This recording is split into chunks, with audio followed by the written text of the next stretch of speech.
प्यारा बारो बाजी गुलबानू जी तरफा तवा सबनी के बलिकार तवा बुधी रहा आयो दिलचस्प अखाणियों। अचो तो अज जी अखाणी बुधूं ऐं लुत्फ अंदोज़ थियूं। वडे मुकाबले जो सवाल। मुकाबले जो सवाल, सब खां वधीक अकलमंद केर आहे? इहो तो स्टीफन ही थी सके तो, उस्ताद जो पालतू जानवर। मुझे ख्याल में डरक जो दिमाग कंप्यूटर वांग रहंदो आहे। हू सोचे तो था, हू समझदार आहे, बाकी तो हू।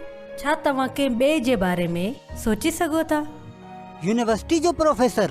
को अहिड़ो माण्हू बि तमामु अकलमंद थी सके तो जेका शइ इजाद कई हुजे। मिसाल तौर आइंस्टाइन या वरी पैथागोरस। मुझे सवाल जो जवाब अञा ताईं नाहे मिलियो। छा तव्हां ॼाणो था त सभ खां वधीक अकलमंद केर आहे? बाइबल उन बाबत छा चवे थी?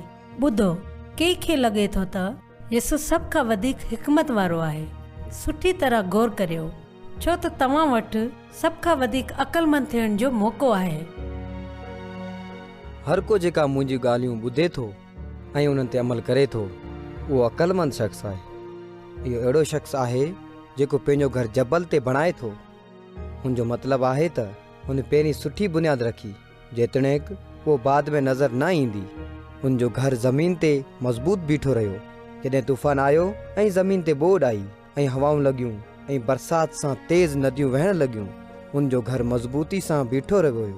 उहो घर न किरियो छाकाणि त हुनजी बुनियाद तमामु सुठी हुई।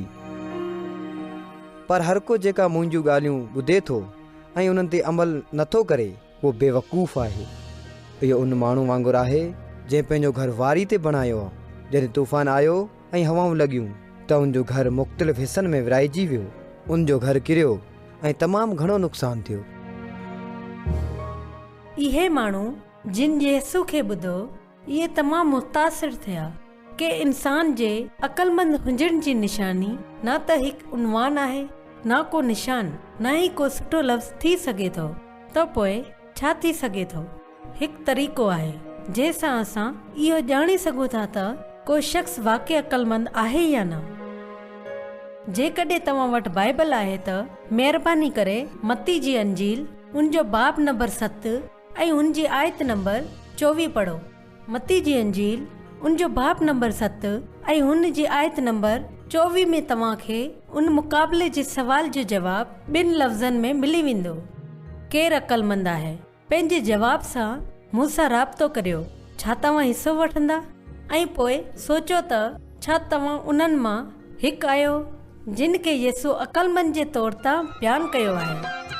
ठीकु आहे बारो, हाणे बाजी गुलबानो खे इजाज़त ॾियो। ख़ुदा हाफ़िज़।